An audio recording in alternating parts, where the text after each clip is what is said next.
Hello, this is Reverend Marilyn Morgan, and I'm talking to you again. This time I have another topic.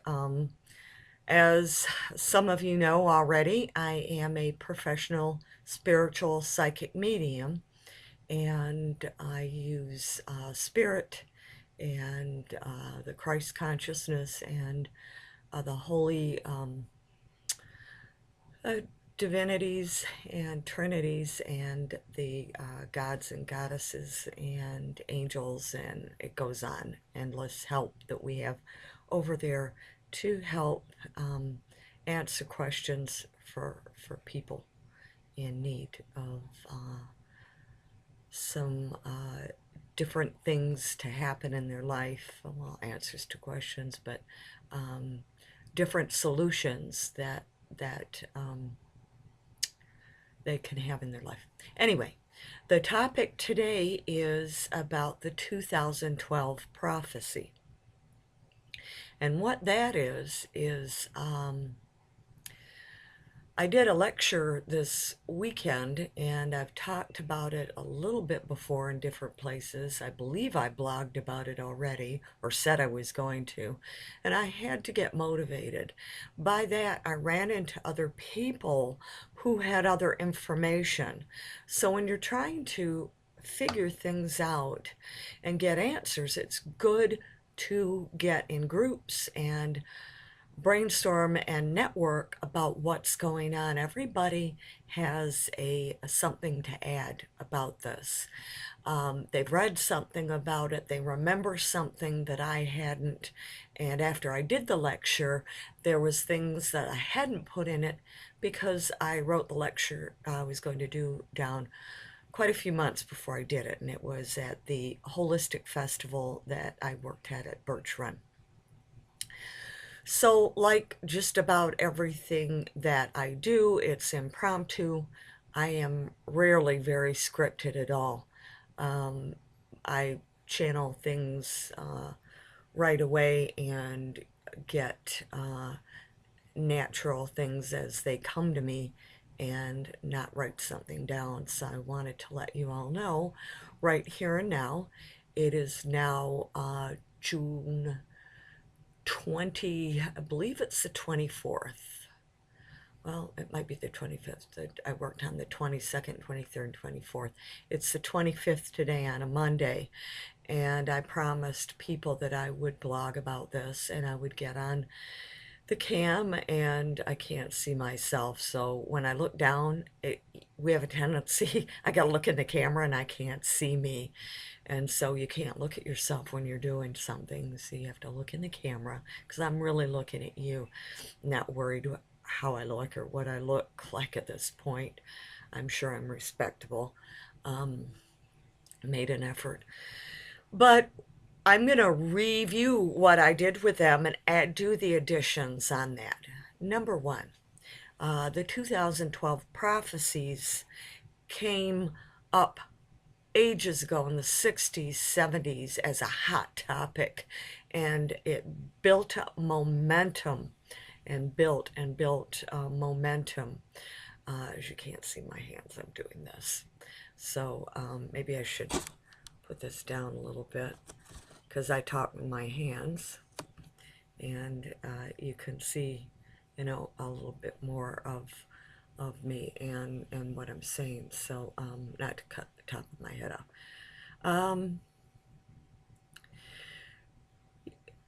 It started in 2012 as far as the prophecy was that this would be the year that the world would end. The thing is, it's the world will end and is ending as we know it. And a lot of you have already heard this. I've already said it. A lot of people have already said this. The answers are here now. And it started with the spring solstice. And I don't know about you all, but it was fantastic being born in the spring. I like the spring solstice anyways, personally, but I know a lot of people are with me. You feel good. It's everything's new. It's ram energy, and little lambs are being born, and you see the birds or spring birds are singing, and people fall in love, and you get that burst after being cooped up. But with this one, it was to activate on the 20th, 21st, the first initials, the spring equinox. So it activated the first initiation. And whether you knew about it or not, or were meditating on it or working, it's not too late to go back and work on that. And it is to work on your physical body. And number one is breath work, yoga, physical activities, exercise, mind work, the mental yoga. So you have the physical yoga, not that it's number one, probably the mind is, but in our linear world, you understand what I mean. You have to start with you, start with changing your diet, eat lighter. I had a dream which made me become vegetarian for the most part and borderline vegan.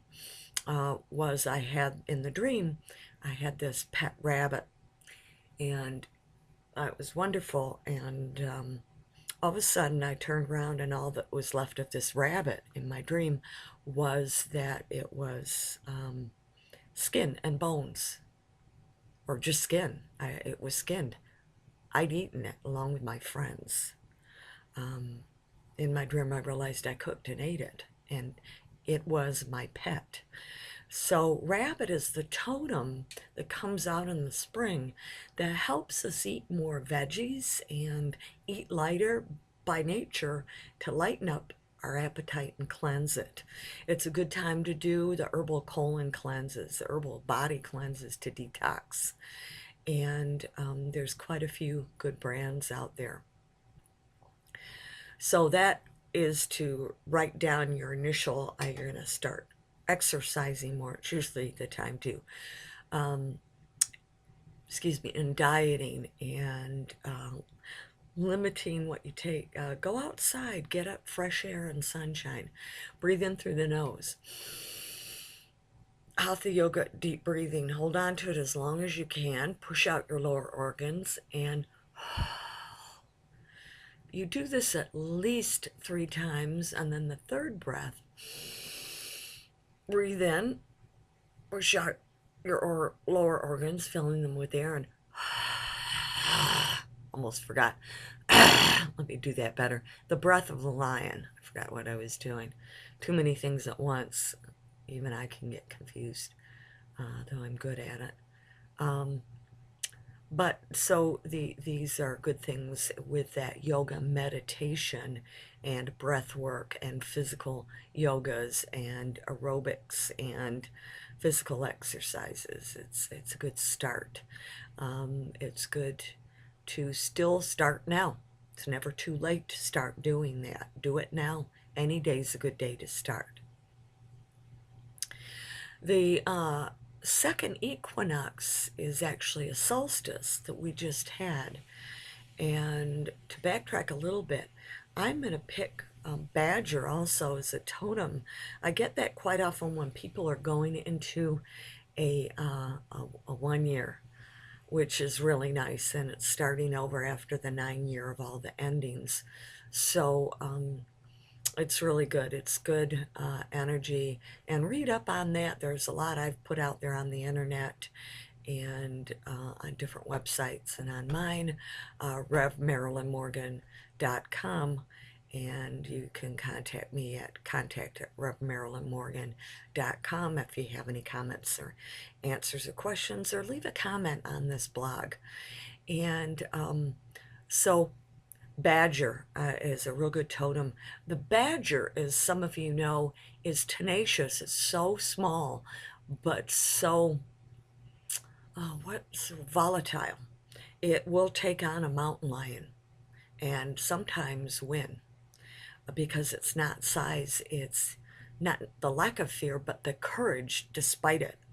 It's an animal, I'm sure it's afraid, but it's tenacious. It just goes in there and just does it. So it helps you to motivate.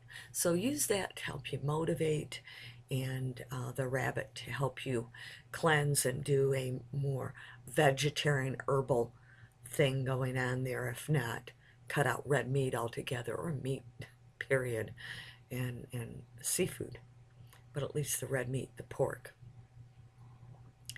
The other day, it was a beautiful, beautiful song that I heard, and excuse me.